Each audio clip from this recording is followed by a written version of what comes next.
Good morning. Buongiorno.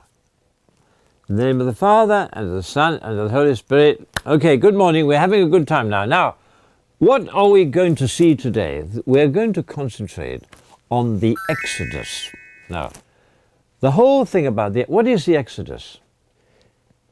The Exodus is one word, explain God's plan to bring the whole of the universe into his life. So this isn't the Exodus. The universe, that word explains from earth to heaven, from sin to perfection, from Egypt to heaven. So we have this Egypt. You see, you first of all leave. Abraham leaves Ur. He goes to Haran, and Israel is started. But Israel has to go down to Egypt because all of us have to go through a bit of a trial. That's what Egypt is. You see. Okay, now what is all this? This Egypt business is we are stuck in the office and we're having a rather difficult time, and life is a bit difficult. So that means that's the life in Egypt, working in Egypt is what every one of us has to be in Egypt. We're stuck there. But the problem is, how do we get out of there, go to heaven, you know? So Egypt symbolizes the earth, Israel symbolizes heaven. Now what happens? Just let's remember this. 200 years ago, Egypt was like everywhere. Worshipping money, worshipping food, worshipping pleasure, worshipping everything else. But what happened? After 2,000 years, Jesus came. Look, this is Egypt. Okay, what happened? The whole of Egypt became Catholic. It worked. God's plan was to make the whole of the Middle East Catholic. And there you see, look, that it became Catholic. The whole of Catholic, these are all Catholic churches. And what happened? What happened? The Islam came and they bust up the whole setup. We've got to be honest about it. That's what happened. The Islam destroyed the whole of the Catholic Church. This was Catholic for 700 years. And Islam came and destroyed the lot. We've got to face it. That's what happened. They destroyed the lot. Okay? So you see, so now we've got to leave Egypt. So we're going to leave this world. And we come here and we're going to say, okay, well, that's a bit controversial. That's the Chinese version of leaving Egypt. Okay, now, when we leave Egypt, when Moses left Egypt, he came across some water. But the problem of the water was bitter. So that's, what does that symbolize? That symbolizes everything that is agonizing. All of us have a difficult time. The boss is a menace. The wife has tantrums. The kids are fooling around, and I have no fun, and I'm hungry. That's the cross. Now, how can we use that? Jesus had the same problems. He didn't have a wife, but he had a family, and he had many problems. He died and he rose. Now, with Jesus, I suffer, and then I can go to heaven. But if I just suffer by myself, I'm stuck here. I can't go to heaven. So the cross is the answer to make suffering worthwhile. All right. Now, when these guys were in the desert, every day Jesus gave them manna. Manna. What is manna? Manna is a prefiguring of every day we have to go to Mass to receive communion. Jesus said, if you don't eat my body and you don't drink my blood, you have no life in you. So if tomorrow morning you get up, you don't go to Mass, you don't eat manna, you don't have communion, you're a dead duck. I'm sorry, you look very handsome and look very beautiful, but you are dead. You've got to go to communion, you've got to go to Mass tomorrow morning. You've got to go to Mass. So we can remember that 5 loaves, 2 fish, Jesus fed 5,000. Jesus, with every day, he says to you, take the bread, take the wine, feed the whole world. So that's it. You know, there's a miracle of the dancing sun. In the sun is Jesus' body. Okay, that means that Jesus Christ is the light of the world, and we become the light, and we become sons of light. So we have to eat Jesus' body and blood, otherwise we are dead ducks. We're walking corpses, you know? Okay, now, the whole point of bringing the Jews out of Egypt into this desert, what is it? to show them that Mass is important, to show them that life manner is essential, prayer is essential, the sacraments are essential, baptism is essential, everything is absolutely essential, because we are living heavenly lives. There was a battle there with the Amalekites. Moses said, I will stand on the top of the mountain, you hold up my hands. That symbolizes prayer. And I will be saying the prayers, you get down there, do the fighting. Somebody says, well, that's very easy. You can sit up there praying. We can all do that. That's very easy. You stand up there. Well, you try standing up there for 12 hours with your hands in the sky. And he couldn't do it. He was an old guy. So you can remember, he was already 80 years old, you know. Well, no, at this time he was, he was getting, anyway, yes, maybe been 40 years old. 80, no, he was 80 years old. 40 years in the desert, 40 years in Egypt. So this guy was 80 years old. So he had a difficult time. He had to keep his hands up. That symbolizes that he had to say his prayers. Joshua was down there fighting the Amalekites. If he had his hands in the air, the Amalekites were beaten. If his hands were lowered, the Jews were beaten. What does that mean? That means everything we do has to be galvanized, dynamized, lived. The only thing that makes our life worthwhile is if it is full of prayer. Our life is a life of prayer. We have to live 24 hours a day praying. So this is the same as he just doesn't just say, God, the Jews are having a bad time, help him, God. No, and I'm going. No. He was there permanently, up the whole time, 12 hours. So this symbolizes that our life of prayer is not just a few minutes each day or half an hour on Sunday. It is our life is prayer. You know, they say there are only two kinds of people on this world. The people who pray and the people who don't pray. If you pray, you are alive. Now, but we've just got to show that Jesus' prayer is the Mass, because he offers himself completely to the Father.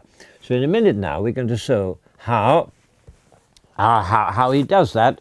He makes his life into a liturgy, and we can join him in the liturgy. And the liturgy is Mass. So we have to, Mass is life. No Mass, no life.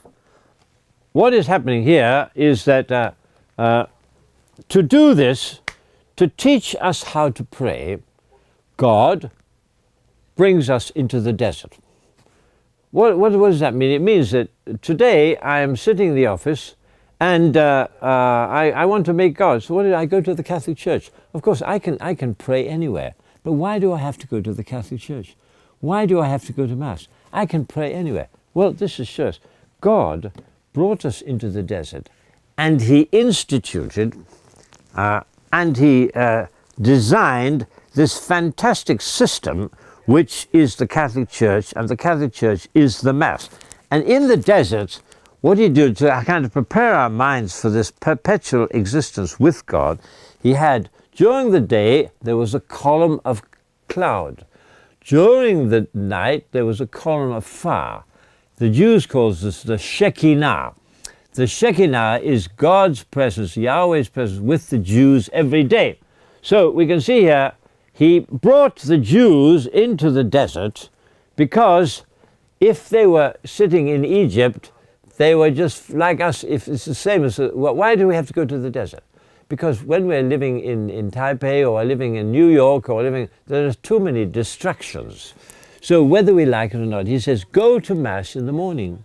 And don't say, I don't need the Mass, I just have to go to Mass. No, he says, every day, God in the form of a column of fire during the night, a column of cloud during the day, and he led the Jews through the 40 years in the desert. These Moses, they didn't just get up in the morning and say, oh, I'm going to go there, I'm going to go there, like we do.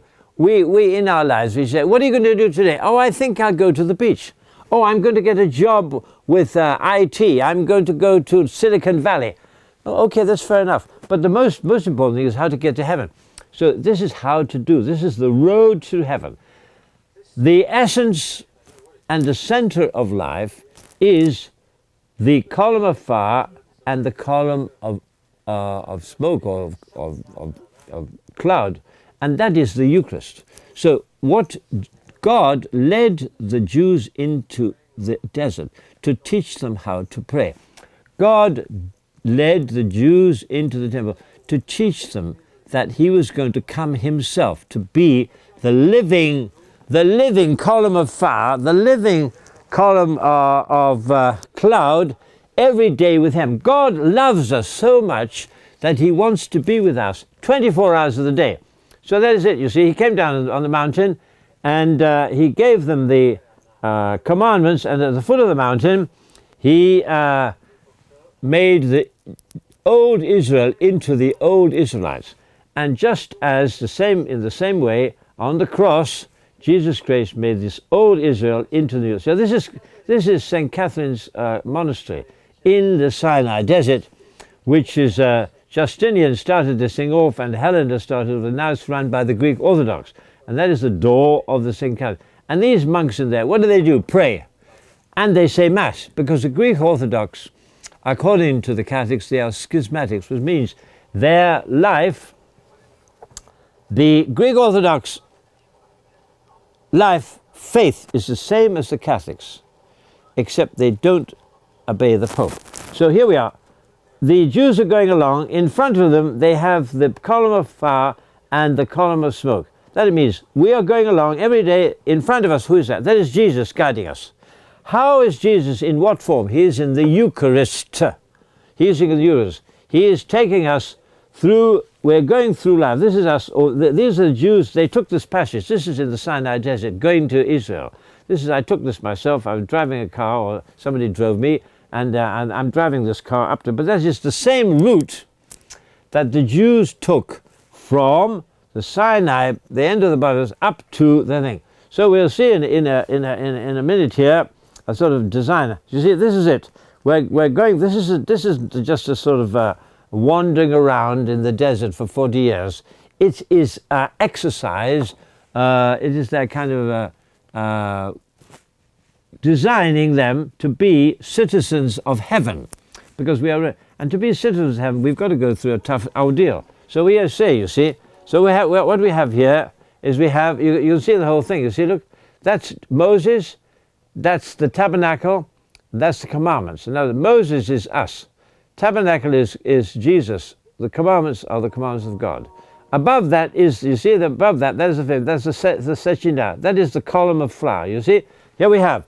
This is the column of smoke and the column of fire. And inside, this gradually becomes the Holy Eucharist. You see, look. You see, it starts off, you see, that's the column of fire. That becomes the Eucharist. There's the Eucharist up there, you see. So that's called the Shekinah. The Shekinah is the Eucharist with us every day. You see? And you have the commandments, and that is the law. That is every day we read the first reading. The second reading is the law, the old law. What is the new law? The new law is Jesus Christ. So this Ark of the Covenant in the Old Testament goes to the temple in Jerusalem. But when it goes to the temple in Jerusalem, what happens? The temple in Jerusalem, we're going to have a good shot here. You see, look, this is the temple, and gradually the Old Testament ark becomes Jesus Christ himself. We can see here, look, you see that, look. 500 years ago, the ark disappeared. Why? Because Jesus is the ark. There was no Shekinah now. You see, look, Jesus becomes the light of the world. Jesus becomes the Mass. Jesus is with us every day in the Eucharist. You see, every day is here, and we can see here. So every day Jesus is living with us. Every day we live a heavenly life. You see, the altar of every Catholic church is this thing here. You see that? Okay. You see it? Every day it comes back. Okay. This is Jesus with us every day. The cross, the Mass, the fullness of the divine reality in every Catholic church. So we have everything. A Catholic has heaven and a Catholic has earth. We have everything. Get cracking and study the whole situation. Otherwise, we're stuck in the desert. OK， 好，好。